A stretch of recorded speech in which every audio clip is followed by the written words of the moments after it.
Hey, it's Dr. Berry again. I wanted to take a few minutes this morning and talk to you about how to begin to intermittently fast.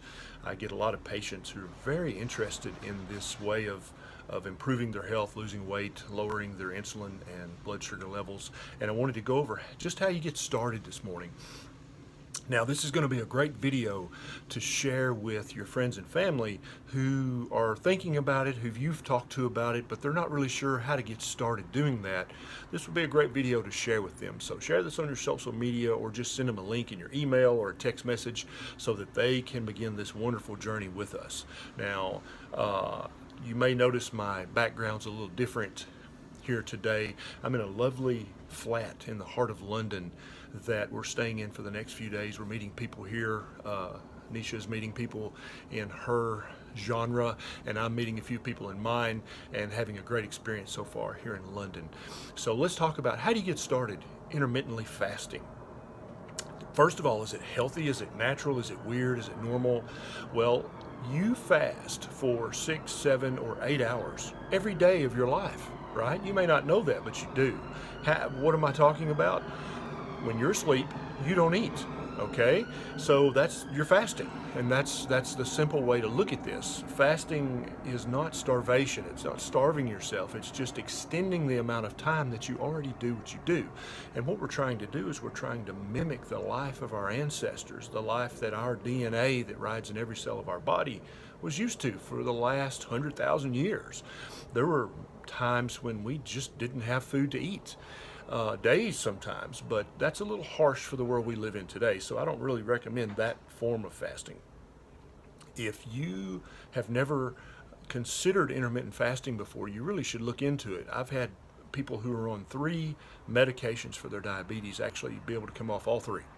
I've had multiple patients who are on insulin for their diabetes, who another doctor had started them on insulin for their type 2 diabetes. We were able to get them completely off insulin, and then that leads to even more weight loss. So how do you get started? What's step 1? So step 1 is realizing you already fast every night when you're asleep for 6, 7, or 8 hours. You already do that every night. So this is just something that you're already doing that we're just going to do a little more of slowly but surely. And also, I don't recommend that you start with a 16-hour fast or a 2-day fast. I think that's pushing it. There's no point really, because you're going to get the results without doing that. So let's say you sleep 8 hours a night and you'd like to start intermittent fasting. So you're either going to tack 30 minutes or an hour onto that time, and you can either do it in the evening before you go to bed, or you can do it in the morning after you wake up, whichever's better for you. So for most people, it's better to just not eat or drink any carbohydrates or protein in the morning after they wake up. And so you can have your coffee or your tea, but you won't put any sweetener in there. You'll put either nothing or you'll put a good quality fat in that, and that won't bump up your insulin level and therefore won't break your fast. And so instead of fasting for 8 hours, you're going to fast for 9 hours. And you'll do that for a week or two and get completely used to that, and then decide, okay, where am I going to tack on the next 30 minutes or an hour onto my fast? And you can basically, there's 2 windows of time. There's your fasting window, which is when you're not eating or drinking any carbohydrates or protein. And there's your feeding window, when you're eating hopefully a very healthy diet, because that helps the process along. But you can also just keep eating the diet you're eating now. That's not ideal, but it's doable, it's possible, and if you can't afford to do any better, then that's fine.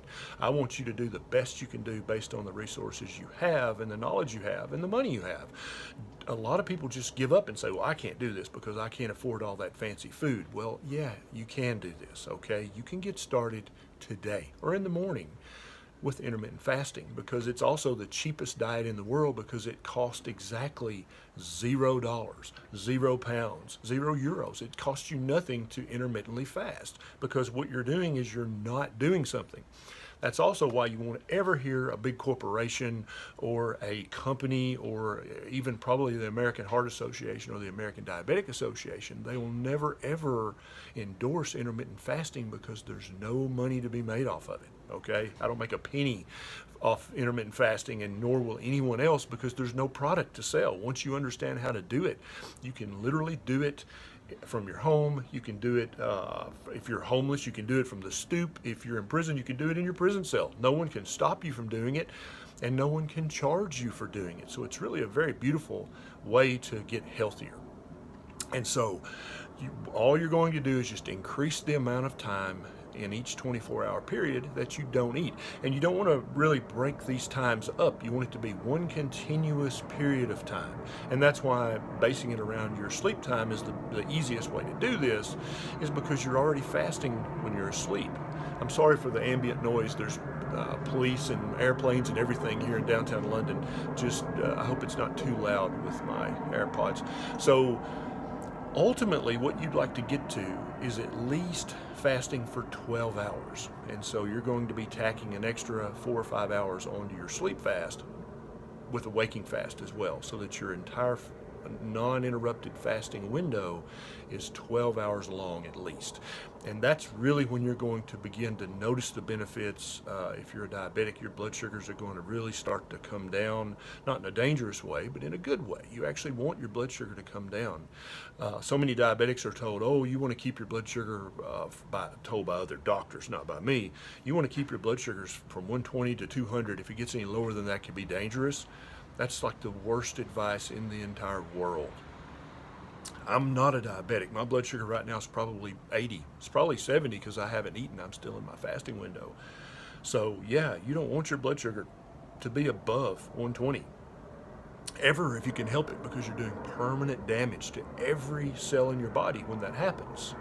So fasting is going to help you greatly and quickly take control of your blood sugars, of your insulin level, of your weight on the scale, of the way your pants fit your waistline. All those things are going to benefit from intermittent fasting. Now, once you've conquered the 12-hour fast, so that you're fasting for an additional 4 to 5 hours on top of your sleeping window, then you can start working on increasing that amount of time up to where I'm at currently. I currently fast for 16 to 18 hours a day. And if you're not fasting at all right now, you're probably thinking, oh my God, that sounds awful. That sounds like torture. But I promise you, I'm not hungry because of the foods I eat during my feeding window. I'm just not hungry during the fast. And also, as you get into this slowly, your body gets used to it, and you just don't miss eating. I promise. I hope I don't look weak or tired or subdued or suppressed or depressed, because I'm not. A lot of people think if I don't eat every 2 hours, my energy level will just fade away. Well, think about that for a second. Our ancestors 30,000 years ago, would sometimes go for days without eating until they found the next food source. Evolutionarily speaking, if you had to eat every 2 hours in order to keep your energy level optimum, then how were they going to catch their next meal if they hadn't eaten in 24 hours? They'd be so tired and lethargic and fatigued, they couldn't even go out and hunt. So obviously that's a myth that's been started by the huge corporations that financially benefit from you eating every 2 hours. See, there's money to be made there. So guess what? They're going to endorse that. They're going to tell diabetics, oh, you need to eat 3 meals a day with 3 snacks in between. That's what you should do, because they make money when you do that, okay? No one makes any money when you fast. No one makes any money when you put off your breakfast meal or you push back your evening meal. There's no money to be made, so no one's going to endorse that. So I hope this video has helped a little bit. If you have a friend or loved one who's thinking about trying intermittent fasting, please share this video with them and subscribe if you'd like. That'd be great, so next time I get a bright idea, you know, one of the first to know about it, okay? This is Dr. Barry. I'll see you next time.